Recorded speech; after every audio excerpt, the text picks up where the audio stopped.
Welcome to KXAN News Today. Here are your Friday morning headlines. Today's the last day to get free COVID tests at what was once one of the biggest testing sites in Austin. After nearly 50,000 nasal swabbing COVID testing sites at the Tony Burger Complex, it is now closing its doors. It will be open from 9:30 this morning until 5 this afternoon. Lisa Marie Presley, the only child of Elvis Presley, died after being rushed to the hospital yesterday for cardiac arrest. Her mother confirming the death last night, saying, quote, "It is with a heavy heart that I must share the devastating news that my beautiful daughter Lisa Marie has left us." She was 54 years old.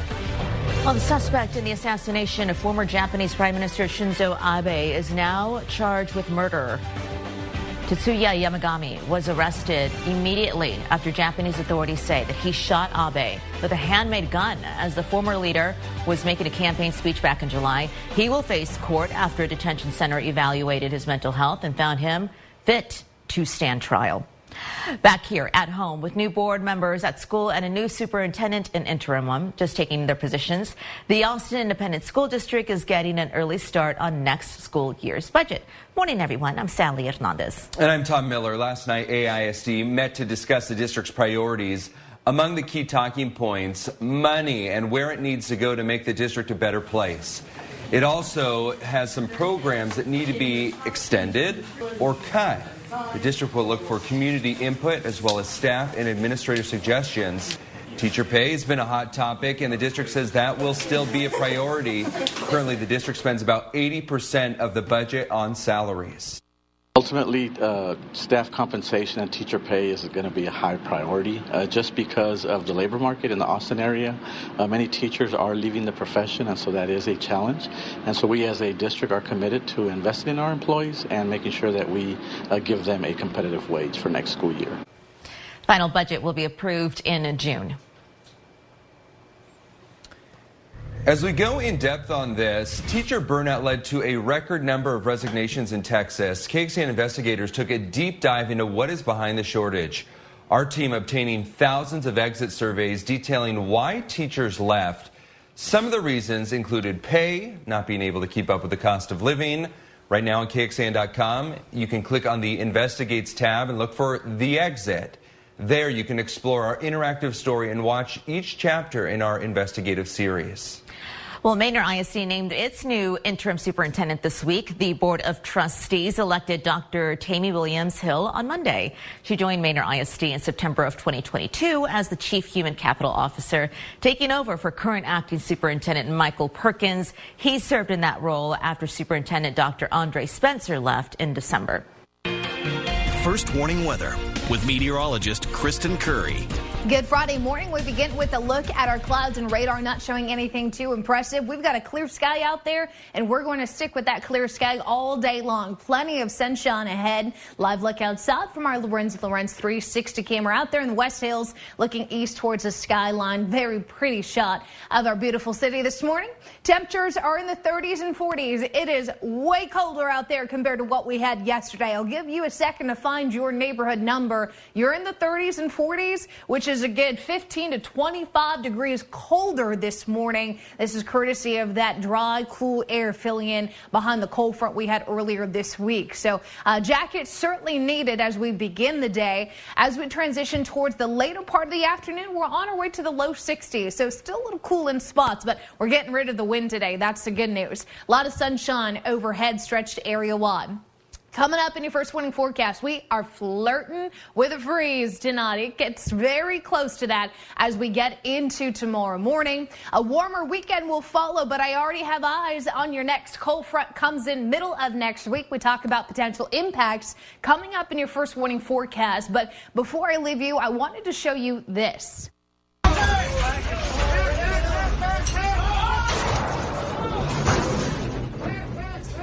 Some scary moments after a deadly tornado outbreak yesterday in Alabama. What you're listening to is a piece of sheet metal that hit a building with workers inside. It was at a recycling facility. They got quite the scare when that piece of sheet metal slammed right past them as the storm crossed. Now the focus today now shifts to cleanup for many residents. The storm caused widespread damage across multiple counties. In Selma, a tornado lifted debris as high as 16,000 feet into the air. Damaged buildings and destroyed homes were everywhere. Several streets in the city now closed because of debris, including downed power lines and trees. Thousands still without power this morning. And unfortunately, at least 6 people have died and several others are hurt. Really powerful video. Thank you, Kristen. We have a preview this morning of a full interview you can catch on KXAN News at 6 tonight.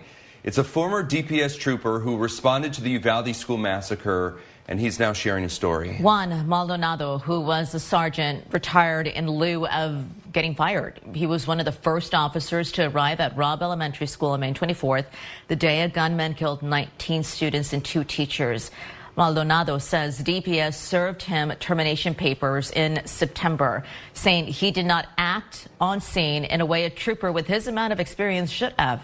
Maldonado says that he received no direct commands, though, on the school campus when he was there, and he acted on instinct. I was never given a specific role.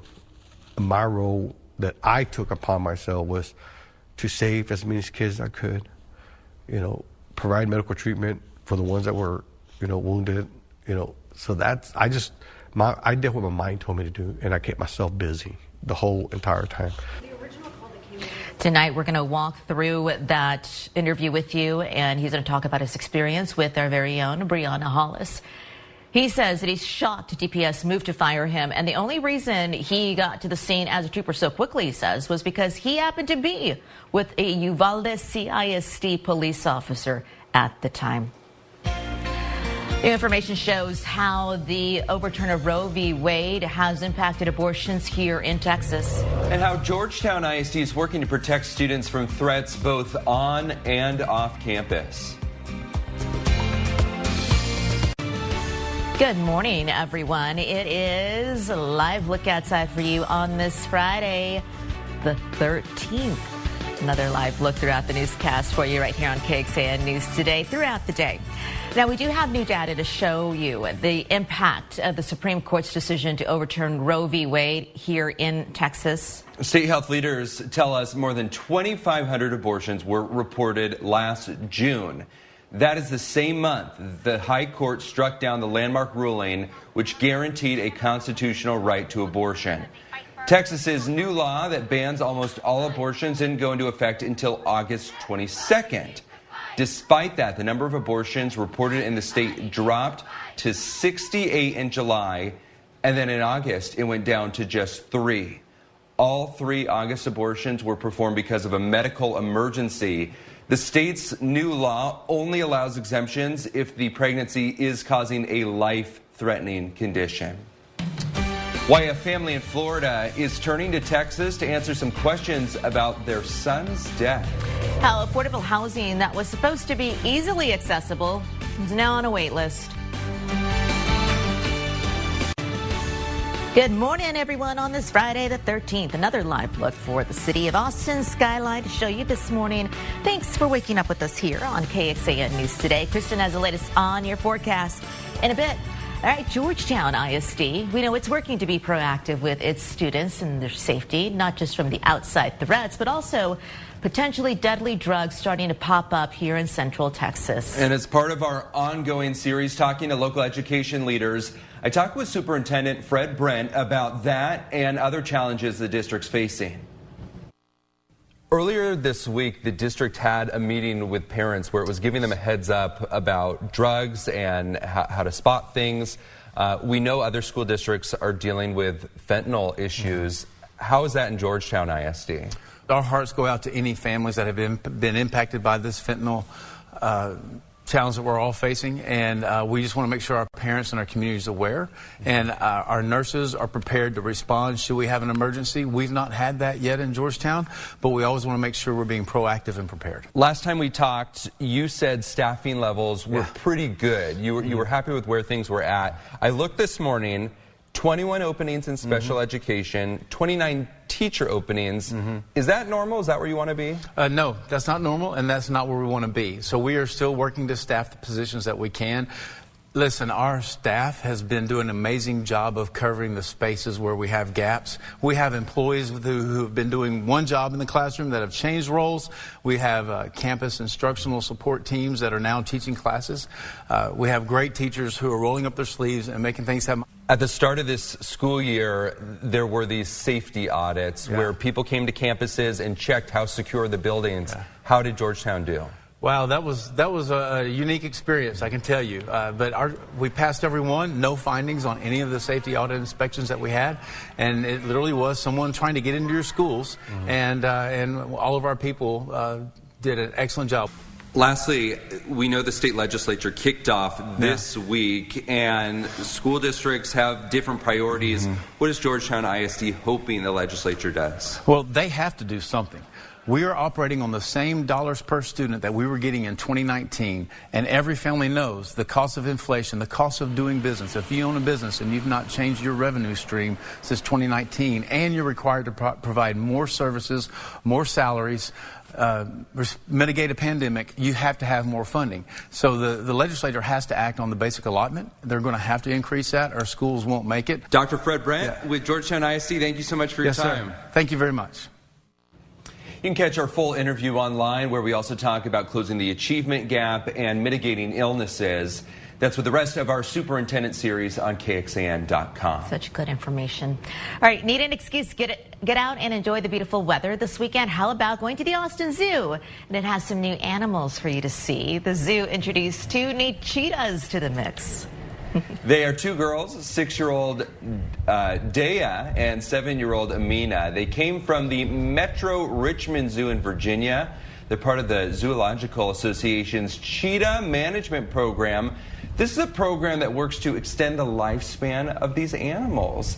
And it's the first time the Austin Zoo has had cheetahs. Oh, wow. Cool. So pretty. Yeah. Welcome to Austin. Welcome to Austin. Hope you enjoy the weather. Yeah, maybe a tad cooler than, the African Sahara. Yeah. But we still not August yet. Yeah. It'll come. Let me show you what's going on when it comes to what we've got this morning. Happy Friday to you. Little Sea Landscape Supplies weather camera there in Round Rock, showing clear skies up top. Winds, thank goodness, are much lighter than what we had rip across Central Texas yesterday. We're seeing a very light wind out of the north, 5 to 10 miles per hour, but that north wind is going to stay with us through the day, and that's a cooling wind for us. So our temperatures this morning noticeably colder than what you walked out the door to yesterday. We're seeing 30s and 40s area wide. I showed you earlier, but it's worth showing again. Temperatures down 15 to 30 degrees colder this morning. Over the last 24 hours, that temperature change was significant. Now, as far as where we're going with our temperature trend, it's the 40s to the 50s and 60s. So it's not going to be cold all day long. We do rebound back to the 60s pretty nicely here underneath that clear, sunny sky. Really bright skies area wide today. But I would still maybe recommend a light coat, even in the sunshine. Sometimes those little 60s don't quite feel like the 80s we had earlier this week. So here's what we expect area-wide today for your Friday afternoon. Most of us in the low 60s. Here's the big sticking point of today's forecast. It gets real cold tonight, friends. I'm talking 30s kind of cold. So we'll likely see some freezing spots in the hill country, some valley areas in our eastern counties, drainage spots down to freezing. I don't think we'll get downtown down to 32, but there's going to be some Austin suburbs flirting with that 32-degree mark. So just wanted to give you a heads up. Bring in those sensitive plants. Make sure the pets are taken care of, because it's going to be much colder tomorrow morning compared to even what we have out there now. Winds will stay light through the day today, but I wanted to show you tomorrow getting a little gusty here, especially out in the hill country by Saturday afternoon. Those wind gusts 20 to 25 miles per hour, but our temperatures will be warmer after tomorrow's cold start. 60s to the 70s. Little baby chance of a shower clipping our eastern counties on Sunday Thursday, it's not even worth mentioning really because it's so low of a chance. The majority of us stay dry. When can we expect our next meaningful chance of rain? This cold front coming in next Wednesday will bring at least a 30% chance of showers and storms to our eastern counties. We'll include Austin and on that as well. 7-day forecast, 60s today and tomorrow, 70s to finish the weekend, low 80s on Monday. There's that 10% chance I was just telling you about, and then a 30% chance of rain and thunderstorms with slightly cooler temperatures behind our next cold front. Thank you, Kristen. A Cedar Park man is going to face 45 years in prison for the murder of his girlfriend in 2019. Police say Samuel Bird killed Amanda Gordon at a house in Cedar Park. Investigators found human remains in a burn pit. It was on a property in Caldwell County belonging to Bird's business partner. Court records say the suspect and victim had been in a relationship for 8 years, and they had 2 children. Bird will serve out his sentence in Huntsville. Family in Florida is looking to Texas for some answers. Their son died in the Travis County jail, and it followed a years-long battle with drug addiction. Say he needed help, but it wasn't accessible to him. KXAN's Grace Reader explains what recovery professionals are asking the legislature to do this session to get people help before it's too late. Hey, Poppy. He was our son. I mean, he wasn't a perfect person. I'm not going to lie about that, but he was my firstborn. And we truly miss him. This Florida family is grieving the loss of their son, Kyle Wagner, a 46-year-old man who died in Travis County's jail last year. His death report released last week shows he died of the long-term effects of drug use. I don't know if anybody's to blame. We just need to find out. I don't want this, to just be swept under the rug as another drug story. Some of those answers can be found here. It says Wagner identified himself as a drug user at booking, so he was put on withdrawal protocols and placed in the medical unit. The next morning, Wagner was found unresponsive. Cause of death, toxic effects of heroin. These people need help. They don't need jail. That's where this family ran into problems, though. They needed money for rehab, and they didn't have it. But everything was $10,000 to get them away for 15, 20 days. The Texas Association of Addiction Professionals is pushing the legislature to look at the price tag of rehab this year. The president-elect says Medicare, Medicaid, and state reimbursements all fall well short of getting people in the door for treatment. We're not bridging the gap from keeping them from dying to getting them to those recovery houses. Without being reimbursed, nonprofits can expand. Guerrero says many places are seeing wait lists as a result. And very often when we have individuals who are ready to seek help, we have a really short window of willingness. And when they get told, okay, you need to call back every day for the next 2 weeks and maybe we can get you in, that's a recipe for disaster. This family wants something to be done so other families don't experience the same pain they're going through right now. This was my son. And that's all I got left. Grace Reader, KXAN News. Well, in a year where lawmakers are working with a $30 billion budget surplus, the Texas Association of Addiction Professionals president-elect is hoping addiction recovery is going to be a focus. The health crisis, drug overdoses in this country, and opioid misuse is big. And here in Central Texas, it has the attention of the federal government. Lawmakers and local law leaders are talking about a potential solution. So next Tuesday, they're expected to reveal details of an education and prevention project in our area and the federal money that will help pay for it. State leaders agree a redesign of the Texas electrical grid is needed, but energy experts say that could come with a cost to customers. Maybe folks are willing to pay a little bit more for electricity if it is more reliable, but we just need to make sure that we're getting the reliability that we're paying for. Yesterday, the Public Utility Commission of Texas went over its redesign proposal. After the 2021 winter storm, lawmakers ordered the PUC to develop a plan to improve how electricity is bought and sold in Texas. The proposal involves utilities purchasing credits from power generators, but experts say the plan still doesn't address some key problems from the 2021 freeze.